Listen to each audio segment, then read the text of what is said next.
Mi padre dejó a mi prometido abandonado en el bosque sin su inhalador. Cuando puse límites, toda la familia boicoteó mi boda. Pero lo que pasó después, los dejó sin palabras. Tengo 28 años.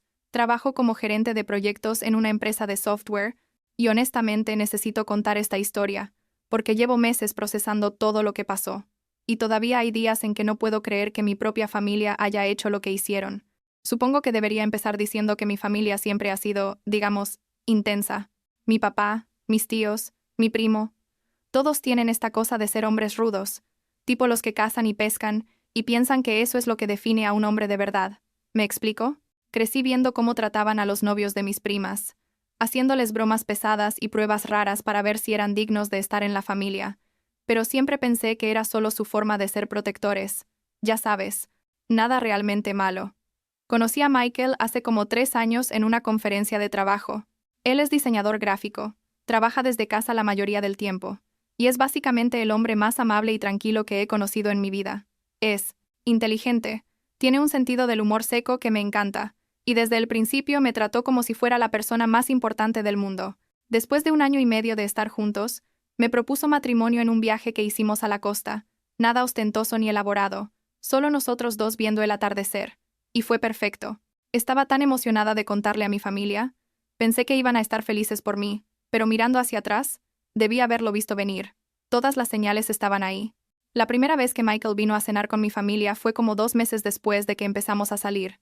Mi papá, que tiene como 56 años y todavía se comporta como si tuviera 25, lo recibió en la puerta con esa sonrisa que yo conocía demasiado bien, esa que significa problemas. Mi tío también estaba ahí, y mi primo que tiene 32 años y básicamente copia todo lo que hace mi papá. La cena empezó normal, ya sabes, las preguntas típicas sobre de dónde eres, a qué te dedicas, esas cosas, pero luego mi papá sacó el tablero de ajedrez. Dijo algo como, en esta familia todos los hombres juegan ajedrez, vamos a ver qué tal se te da. Michael es bueno en ajedrez, jugaba en un club cuando estaba en la universidad, así que no le molestó para nada. Ganó la primera partida, y yo pensé, bueno, eso estuvo bien. Pero entonces mi papá dijo, mejor 2 de 3. Y cuando Michael ganó otra vez, mi papá insistió en otra partida porque supuestamente no estaba concentrado. Al final jugaron como 4 partidas seguidas, y Michael fue súper paciente todo el tiempo, incluso cuando era obvio que mi papá estaba siendo competitivo de una forma medio ridícula. Pensé que después de eso las cosas se calmarían, pero no. Cada vez que Michael venía a la casa había alguna prueba nueva. Una vez mi primo le pinchó una llanta del auto, literal la cortó con una navaja, y cuando Michael salió y vio la llanta desinflada, todos estaban ahí viéndolo para ver cómo reaccionaba. Michael solo dijo, bueno, supongo que necesito llamar a una grúa, y empezó a buscar su teléfono súper tranquilo. Mi primo entonces se empezó a reír y dijo, es broma, hermano, solo queríamos ver si te ponías nervioso, y yo estaba ahí parada como, ¿en serio? ¿Quién hace eso? Pero Michael solo sonrió y dijo algo como, ah, me la sacaron. Bien jugado. Aunque yo podía ver en sus ojos que no le había hecho gracia para nada. Lo que más me empezó a molestar era cómo se burlaban de su asma. Michael tiene asma desde niño. No es nada grave, pero sí necesita usar un inhalador de vez en cuando, especialmente si hace ejercicio intenso, o está en lugares con mucho polvo o polen. La primera vez que mi papá se enteró, fue porque Michael mencionó casualmente que no podía hacer senderismo muy intenso sin llevar su inhalador. Y mi papá literalmente se rió y dijo algo como, ¿en serio? ¿Un inhalador? Mi tío también se burló, haciendo comentarios sobre que en sus tiempos los hombres no necesitaban esas cosas. Yo traté de explicarles que el asma es una condición médica real, pero mi papá solo dijo, sí, ya sé, pero de todas formas es gracioso. No es gracioso. Para nada. Pero ellos seguían haciendo comentarios cada vez que Michael venía, y él nunca decía nada, solo se quedaba callado o cambiaba de tema. Las cosas se pusieron peor cuando anunciamos el compromiso. Mi familia dijo que estaban felices por nosotros, pero mi papá casi inmediatamente empezó con, bueno, antes de que te cases con mi hija, todavía hay algunas pruebas que Michael tiene que pasar. Yo pensé que estaba bromeando, tipo, ya déjalo en paz, pero no. Organizaron un viaje de pesca y caza, solo hombres, según ellos para conocer mejor a Michael, y que se volviera parte de la familia de verdad. Michael no es cazador, ni siquiera le gusta la idea de matar animales, pero accedió a ir porque quería llevarse bien con mi familia. Yo le dije que no tenía que hacerlo, que podíamos simplemente decir que no, pero él dijo, no, está bien, quiero que tu familia me acepte, voy a intentarlo. El viaje fue un desastre total. Michael volvió 3 días después y estaba callado, como nunca lo había visto. Cuando le pregunté cómo le había ido, solo dijo, fue interesante, pero yo sabía que algo había pasado. Después me contó que básicamente pasaron todo el viaje haciéndole preguntas hipotéticas raras, tipo, si tu esposa y tu madre están en peligro, ¿a quién salvas primero? O, ¿qué harías si tu esposa engorda después de tener hijos? Y se reían de sus respuestas sin importar lo que dijera. También lo hicieron cargar todo el equipo pesado mientras ellos caminaban adelante, y cuando Michael les pidió que pararan un momento porque necesitaba usar su inhalador, mi papá dijo algo como, vamos, no seas débil, ya casi llegamos, aunque faltaban como 2 kilómetros todavía. Pensé que después de ese viaje las cosas mejorarían, que ya habían tenido su diversión y lo dejarían en paz, pero no. Mi papá anunció que había planeado otro viaje, esta vez de camping en las montañas, y que era tradición familiar que el futuro yerno fuera. Michael ya se veía cansado de todo esto. Yo lo notaba, pero otra vez dijo que sí porque no quería causar problemas. Yo le rogué que no fuera. Le dije que mi familia estaba siendo ridícula y que no tenía que probar nada, pero él dijo, es solo un fin de semana. Voy a estar bien. Ya casi termina todo esto. El viernes en la noche se fueron, y yo me quedé en casa sintiéndome ansiosa sin saber exactamente por qué. El sábado en la tarde recibí una llamada de Michael, y su voz sonaba rara, tipo temblorosa, y dijo, ¿puedes venir por mí? Estoy en la estación de guardabosques cerca del área de camping. Le pregunté qué había pasado y él solo dijo, por favor, solo ven, te cuento cuando llegues. Manejé como loca hasta allá, tipo 1 hora y media, y cuando lo vi estaba sentado afuera de la estación con una manta y una taza de café que le habían dado los guardabosques. Tenía tierra en la cara, su ropa estaba toda sucia y rasgada, y se veía agotado. Me contó todo en el auto de regreso, y honestamente mientras más hablaba más furiosa me ponía. Resulta que mi papá, mi tío y mi primo habían planeado una prueba de supervivencia sorpresa. El sábado en la mañana le dijeron que iban a hacer una caminata. Caminaron como 2 horas dentro del bosque, y entonces mi papá dijo, «Ok, Michael, aquí está tu verdadera prueba. Tienes que encontrar el camino de regreso al campamento tú solo, sin mapa, sin brújula, a ver cómo te va». Michael pensó que estaban bromeando, pero ellos literal se dieron la vuelta y se fueron. Lo dejaron ahí solo en medio del bosque. Y lo peor, es que antes de irse mi primo le quitó su mochila, la que tenía su inhalador adentro, diciendo que era parte de la prueba, que no podía llevar nada. Michael intentó seguirlos, pero ellos caminaron rápido y lo perdieron de vista. Pasó horas tratando de encontrar el camino de regreso, usando el sol para orientarse, tratando de recordar por dónde habían venido, pero estaba oscureciendo, y empezó a entrar en pánico porque no tenía su inhalador, y estaba empezando a sentir que le costaba respirar. Dijo que lo único que pensaba era, ¿y si me da un ataque de asma aquí solo? ¿Y si no puedo respirar y nadie me encuentra? Terminó encontrando una carretera, y siguiéndola hasta que vio señales de la estación de guardabosques. Caminó como 3 horas en total. Los guardabosques lo ayudaron, y él les dio mi número. Y, cuando llegamos a casa, Michael me dijo, ya no puedo más con tu familia. Se acabó. No voy a volver a verlos. No voy a ir a más reuniones. No quiero tener nada que ver con ellos. Y yo estaba de acuerdo, tipo completamente de acuerdo, porque lo que habían hecho era peligroso, no solo una broma estúpida, era literal poner su vida en riesgo. Le dije que iba a hablar con mi papá y arreglar esto. Fui a la casa de mis papás al día siguiente, súper enojada, probablemente la más enojada que he estado en mi vida. Mi papá estaba en el garage limpiando su equipo de camping como si nada. Le pregunté, ¿qué mierda les pasa? ¿Cómo se les ocurre dejar a Michael solo en el bosque sin su inhalador?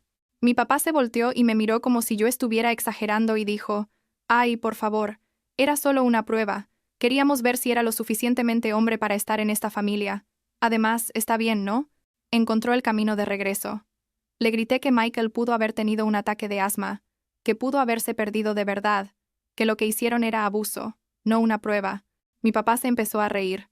Literal se rió en mi cara, y dijo, «Abuso, escúchate, estás siendo demasiado dramática. Así es como hacemos las cosas en esta familia. Siempre ha sido así». Mi mamá salió de la casa porque nos escuchó gritando. Ella trató de calmar la situación diciendo, «Bueno, sí, tal vez se pasaron un poco, pero ya pasó.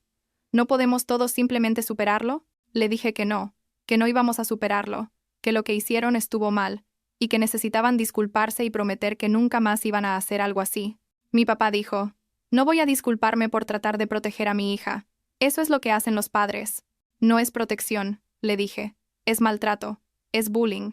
Y si no pueden tratarlo con respeto básico, entonces Michael y yo no vamos a venir a más reuniones familiares. Mi hermano, que tiene 30 años y vive como a 3 calles de mis papás, apareció en mi departamento unos días después. Dijo que había escuchado lo que pasó y que yo estaba siendo ridícula. Me dijo, Michael es demasiado sensible. Las pruebas son tradición familiar. Todos los hombres que se casan en esta familia tienen que pasar por esto. ¿Por qué él debería ser diferente? Le expliqué que las pruebas habían cruzado una línea, que poner en riesgo la salud de alguien no era aceptable, pero mi hermano solo dijo, si Michael no puede manejar un poco de presión, entonces tal vez no es el hombre correcto para ti. Me enojé tanto que le pedí que se fuera de mi casa. Las siguientes semanas fueron raras. Mi mamá me llamaba cada 2 días tratando de convencerme de que fuera a cenar, diciendo que la familia me extrañaba, que esto estaba causando mucha tensión. Yo le decía que podía ir a cenar si mi papá, mi tío, mi primo y mi hermano me daban una disculpa real a mí y a Michael, y prometían que iban a tratarlo con respeto. Mi mamá decía que iba a hablar con ellos, pero nada pasaba. Finalmente le dije a mi familia que o cambiaban su actitud o simplemente no íbamos a tener más contacto, que iba a cortar lazos si era necesario porque Michael era mi prioridad y no iba a permitir que lo trataran así. Mi papá finalmente accedió a una cena donde, según mi mamá, iba a disculparse. Fuimos Michael y yo. Súper incómodo todo. La cena más tensa de mi vida. Mi papá estaba callado, tipo no hablaba para nada, y cuando finalmente habló dijo algo como, mira, lamento si las cosas se salieron de control, no era nuestra intención que te sintieras mal. Ni siquiera me miró cuando lo dijo.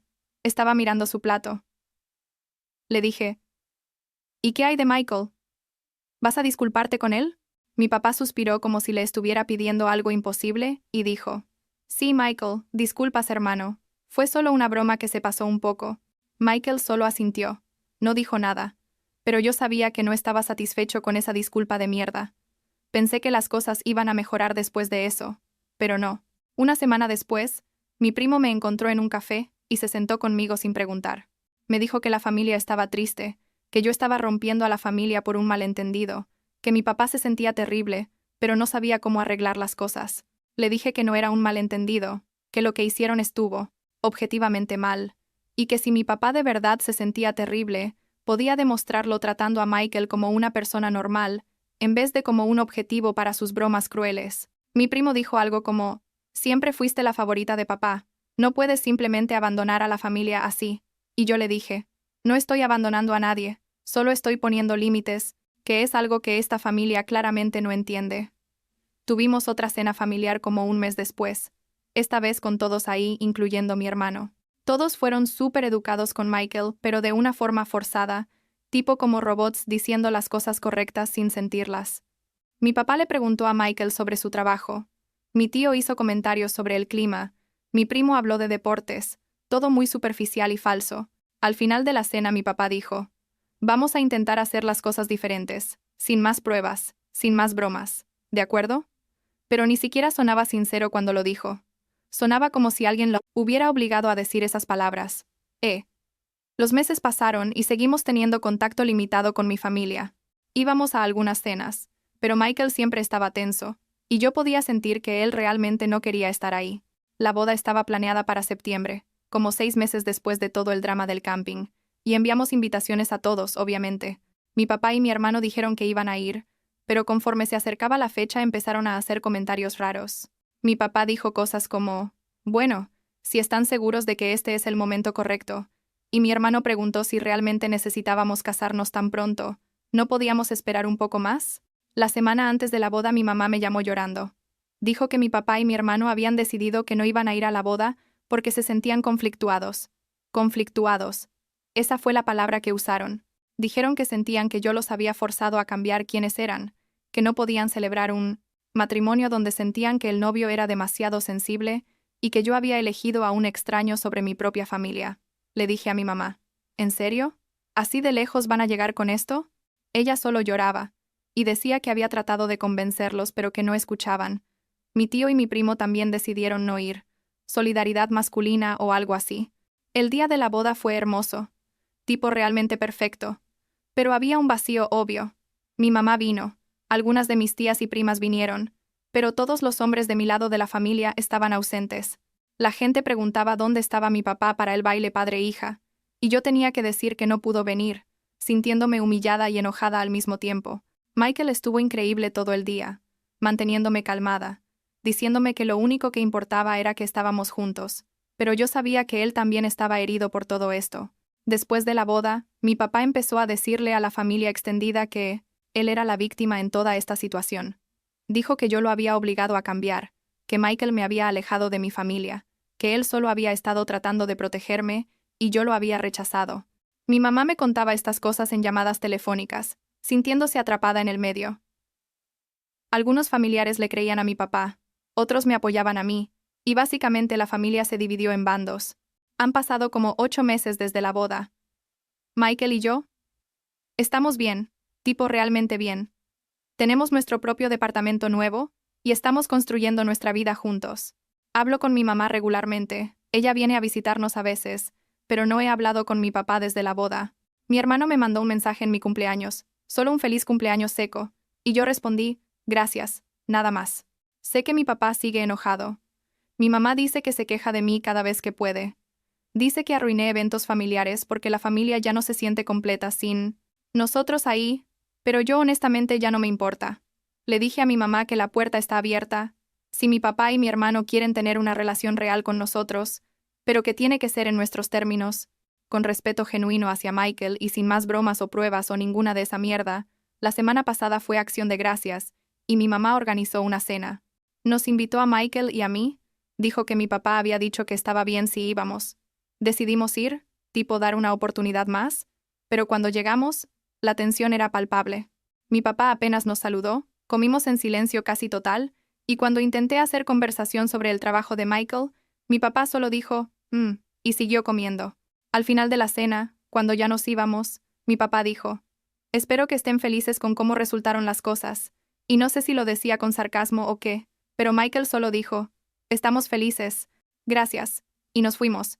Supongo que he aceptado que mi relación con mi papá y mi hermano probablemente nunca va a ser lo que era antes. A mí, parte de mí está triste por eso, tipo realmente triste, porque crecí admirando a mi papá, pensando que era este hombre fuerte y protector, y ahora veo que en realidad solo es orgulloso y terco, y no puede admitir cuando se equivoca. Otra parte de mí está aliviada, porque no tener que lidiar con su toxicidad constantemente ha sido liberador, tanto para mí como para Michael. Mi mamá sigue tratando de arreglar las cosas, juntarnos para cenas o eventos familiares, pero yo creo que algunas cosas simplemente no se pueden arreglar, no cuando la otra persona no quiere cambiar realmente.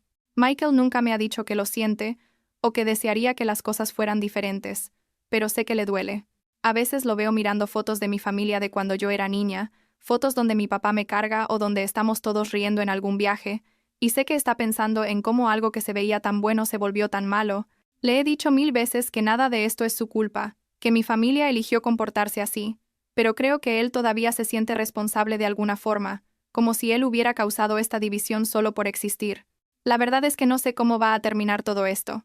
No sé si mi papá eventualmente va a venir y dar una disculpa real, o si vamos a pasar años sin hablarnos, o si en algún momento vamos a encontrar una forma de tener una relación superficial pero funcional. Lo que sí sé es que no me arrepiento de haber defendido a Michael, de haber puesto límites, de haber dicho suficiente. Tal vez eso me hace egoísta o mala hija según mi familia, pero creo que me hace alguien que entiende que el amor no debería incluir abuso, que la tradición no justifica crueldad, y que a veces proteger tu propia paz mental significa alejarte de las personas que se supone deberían amarte incondicionalmente.